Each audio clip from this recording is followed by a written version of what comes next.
देखिए, मैं इस समय मौजूद हूँ राजस्थान विश्वविद्यालय में, जहाँ से पूरी राजनीति निकलती है और राजस्थान के ही विद्यार्थी राजस्थान विश्वविद्यालय में ही धरने पर बैठे हैं राजस्थानी भाषा को लेकर, जिसकी पहचान राजस्थान की राजस्थानी भाषा से है, वहीं लागू नहीं है। तो ये अपने आप में एक विडंबना की बात कह सकते हैं। लेकिन विद्यार्थी यहाँ पर आज चौथा दिन है।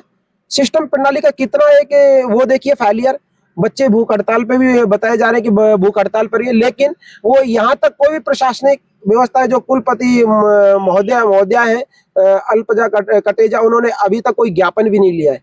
तो सिस्टम प्रणाली कितनी दुरुस्त यानी कि इस तरीके की हो गई है कि आज के समय में धरना प्रदर्शन करना भी एक तरीके से शायद हो सकता है जुर्म हो गया हो। किसी की आवाज को रखा जाता है तो उसको सुना नहीं जाता है।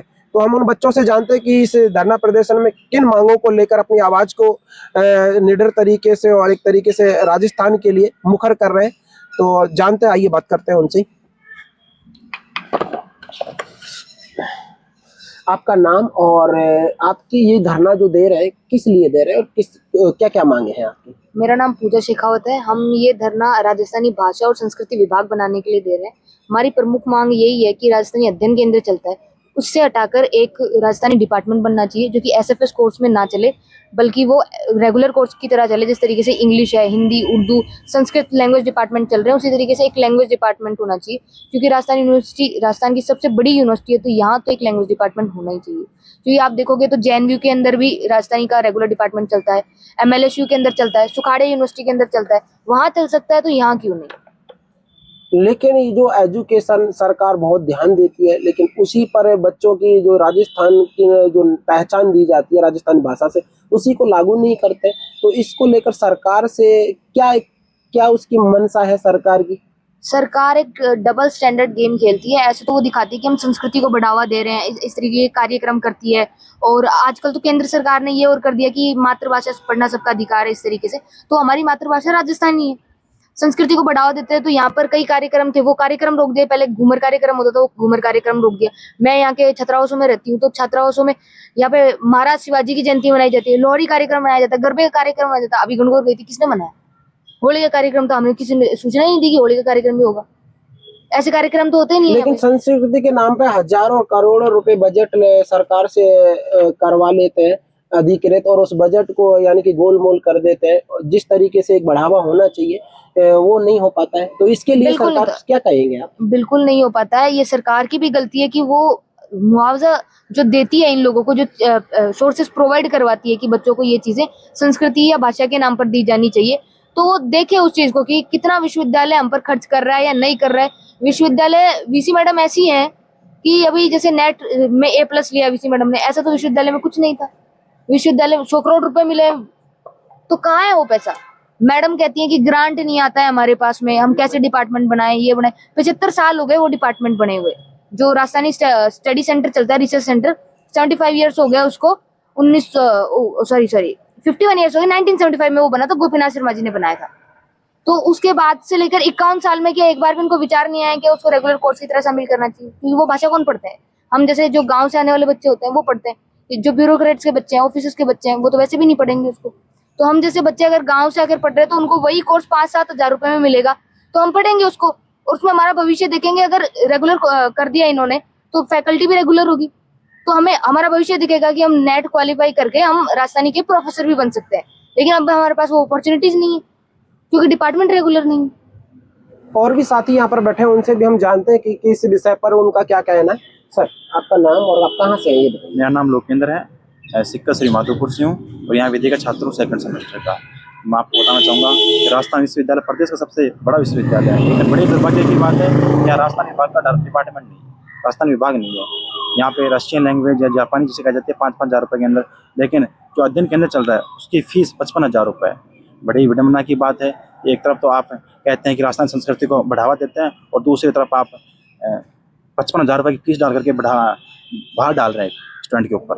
तो मैं यही कहना चाहूँगा, जब तक हमारी मांगें नहीं मानी जाएगी और हमें लिखित में आश्वासन नहीं दिया जाएगा, तब तक हम बैठे हैं और भूख हड़ताल हमारी जारी रहेगी। ये सरकार धरना प्रदर्शन तो देखती रहती है, लेकिन धरना प्रदर्शन क्यों देने पड़ते हैं बच्चों को? इसी वे में यदि जो नियम कानून होते हैं उसके अकॉर्डिंग कर लेना चाहिए। देखो, हमारी मांग तो यही है प्रमुख यहाँ पे कि राजस्थान सबसे बड़े विश्वविद्यालय में ही राजस्थानी विभाग का डिपार्टमेंट नहीं है। तो इसलिए हमने पहले भी इनको अवगत करवा दिया था। 15 नवंबर को हमने इनको अवगत करवाया था कि यहाँ राजस्थानी भाषा का डिपार्टमेंट होना चाहिए। इन्होंने किसी प्रकार की कोई भी रुख उस डिपार्टमेंट को लेकर नहीं किया, इसलिए हमें भूख हड़ताल पर बैठना पड़ा। सर आपका क्या कहना है इस पर? सर मेरा नाम आशीष माहौर है और मैं भी विधि का छात्र हूँ। बड़ी विडंबना की बात है कि आज लगातार 4 दिन हो गए, भूख हड़ताल को 4 दिन हो गए और हमारे छात्र बैठे हुए हैं और ना तो कुलगुरु मैडम का कोई संज्ञान में है, ना रजिस्ट्रार और ना एफओ। यहाँ 3 बड़े पदों पे इतने लोग बैठे हुए हैं, लेकिन दुर्भाग्य है कि यहाँ छात्र भूख हड़ताल पे मर जाए, कुछ भी हो जाए, इनको कोई मतलब नहीं है। और सबसे जो मुख्य मांग राजस्थान विभाग को स्थापित करना, ये बहुत ही मुख्य मांग है। और पहले भी हमें देखो 75 में इसकी स्थापना हुई और आज 51 वर्ष हो गए इसको पूर्ण के, कि इतना गुरूर है। और इतना राजस्थान सरकार को ये देखो कि राजस्थानी भाषा खुद की अस्मिता है, एक भाषा है। 8वीं अनुसूची में तो बाद में पहले शामिल होगी, पहले तो राजस्थान में तो हो वो। अगर राजस्थान जैसे इतने बड़े विश्वविद्यालय में अगर राजस्थानी भाषा का विभाग स्थापित नहीं होता तो ये कहीं ना कहीं दुर्भाग्य है। हम कई राजस्थान के कई यूनिवर्सिटियों में, जैसे कोटा में बीओएमयू हो, एमडीएसयू हो, जेएनयू, इनमें विभाग स्थापित है, ना कि केंद्र है। और 55,000 आम छात्र को फीस थोड़ी भरेगा। आप यूरोपियन लैंग्वेज के देखो, स्पेनिश के देखो, उसमें आप 6,000 में कोर्स करा रहे हो।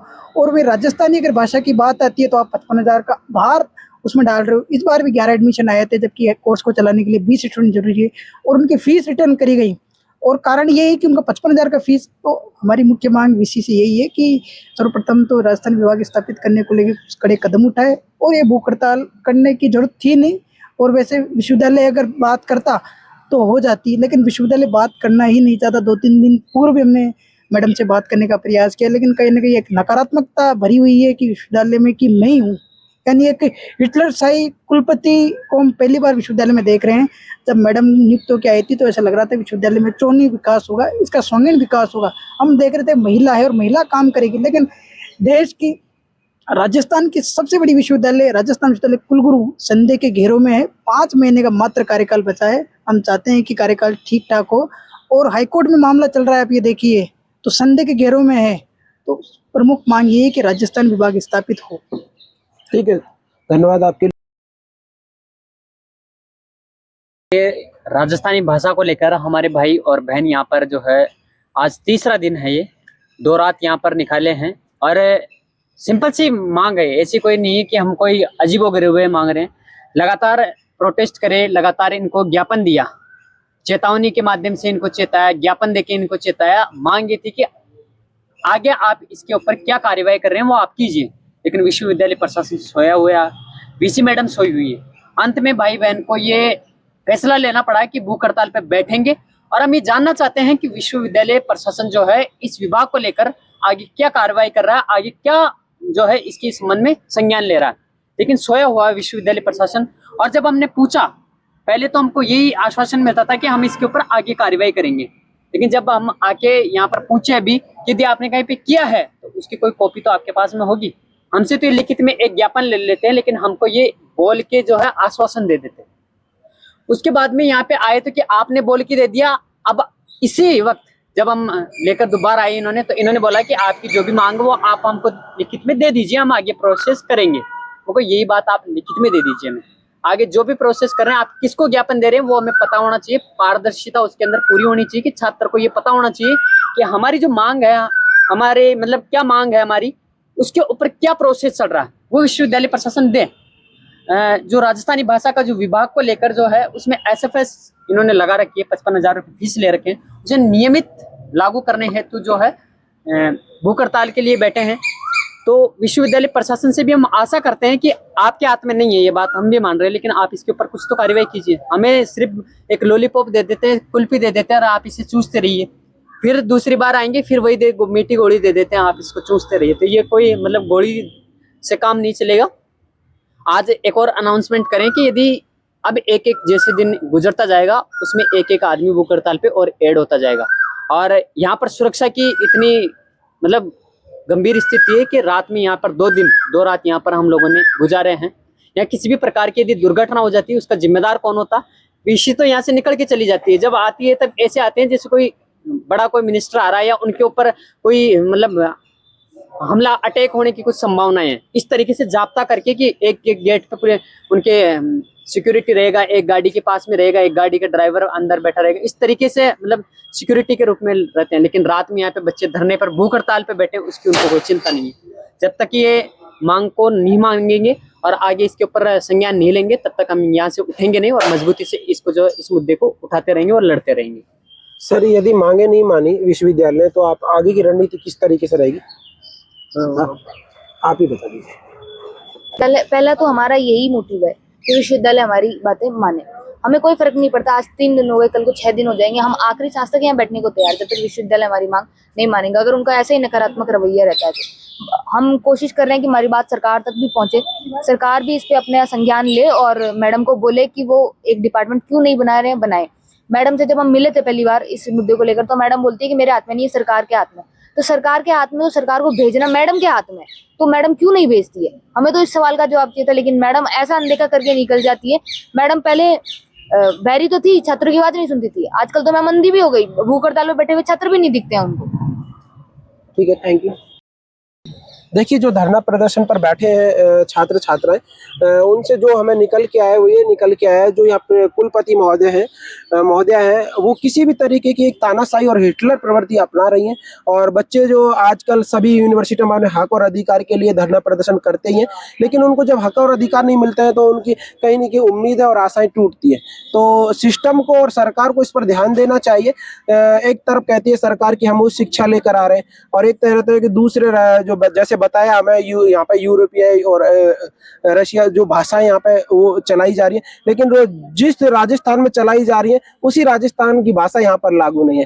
ये तो अपने आप में जो मैं उन सरकार को भी ये भी कहना चाहूँगा कि जो नेता लोग इस विश्वविद्यालय से निकल के गए तो उनको इसकी थोड़ी सी प्राथमिकता और ध्यान रखना चाहिए। जिस विश्वविद्यालय ने आपको इतना बड़ा पद और इतना बड़ा इज्जत और मान दिया है तो उसको भी एक बार देखना चाहिए। Thank you.